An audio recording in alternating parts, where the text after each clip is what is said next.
So welcome back, everyone. Mike and daughter Eva here. Can they see you? Yes. I am taking Eva to the gym, and then when I get back, I have to go plow my mother's driveway. We got some snow last night, maybe 5 or 6 inches, and it looks like it's going to be cold. Did you know that? Yeah. I think this week we may get up above freezing a little bit, but like the long term next week and stuff, it's going to be really cold. It is. But anyway, it was a pretty nice day today with the snow and everything. It's nice when it's a fresh snowfall. But before we get started, I want to mention we have coffee mugs. We've sold a bunch of them in the last week and a half, but we probably have 40 or so left. If you're looking for a good mug, go to our website. We've got our son Levi's been doing all the shipping with the help of grandson Ty. Did you see that video? Yeah. I'll put our shipping department in the video right now.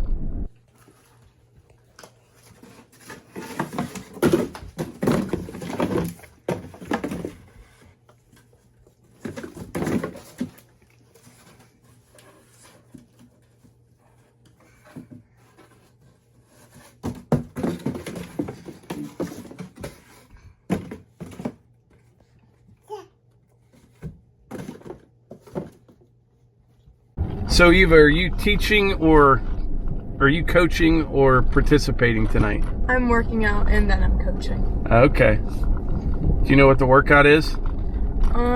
It's a ton of different things. It's more like a strength building than like one of my usual workouts. Eva weighs 105 pounds, and guess how much she deadlifts? Tell them. 195. 195 pounds. That's almost double your weight. Yeah. That's impressive. Yeah, that's pretty cool. Yeah. All right, well, I'll report back after I drop her off at the gym, and we'll go plow some snow.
So you're going to see this video tomorrow morning, which is February 2nd,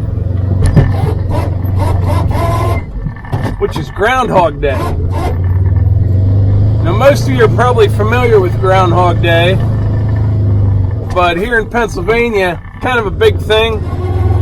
I've never attended or anything, but each year at Gobbler's Knob, it's called, in Punxsutawney, Pennsylvania, they celebrate Groundhog Day. And it's like it's just a tradition. I never really understood it, to tell you the truth. But the first one was February 2nd, 1887. And I believe this tradition came from the Germans when they immigrated into the United States and settled in Pennsylvania. They brought that tradition with them. And the way it goes is this. When the groundhog comes out of its hole, if he sees his shadow, he's scared. He runs back in the hole, which means 6 more weeks of winter. If he does not see his shadow, it will be an early spring. So we will find out what the groundhog says. I guess it used to be a hedgehog, but we don't have hedgehogs around here. So when the Germans moved to Pennsylvania back in the 1800s, they decided to start using a groundhog as a meteorologist. And to be fair, he's probably just about as accurate as most of them. So it's kind of a big thing. I don't know what they're doing this year. I didn't even check and see if they're having a big event or not. But I think they've had it every year since 1887. And thousands of people show up to watch a groundhog come out of the hole and determine if it's going to be an early spring. And by the way, speaking of Groundhog Day, that was a great movie. Remember Bill Murray in that movie, Groundhog Day? This whole past year has kind of felt like Groundhog Day. You know what I mean? One day just leads to the next, and each day is kind of the same as the day before. But yeah, for me at least, it's kind of felt like Groundhog Day. But regardless of what the rodent says, it's February, which is a good thing, which means 4 more weeks, and we're at March. And anything can happen in March. We've had some of our biggest snows in March, but you can definitely see the light at the end of the tunnel in March. We struggle this time of year to really get anything done. We do lots of firewood and stuff like that, but dark early, although each day it is staying light a little bit later, and it's just cold. You know what I mean? It's today it's about 30 degrees right now. It's not super cold, but all the snow, you find yourself spending a lot of your time just taking care of the little stuff you have to do, like plowing snow, shoveling snow. Everything's frozen. But I'm starting to see it, though. I mean, spring will be here before you know it, and I'm really, really excited for spring. But anyway, this is just a short little video to wish everyone a happy Groundhog Day. And hopefully the groundhog does not see a shadow and we get an early spring. But like I always say, if you enjoy these videos, please hit the like button, click subscribe, and share them with your friends. Thanks.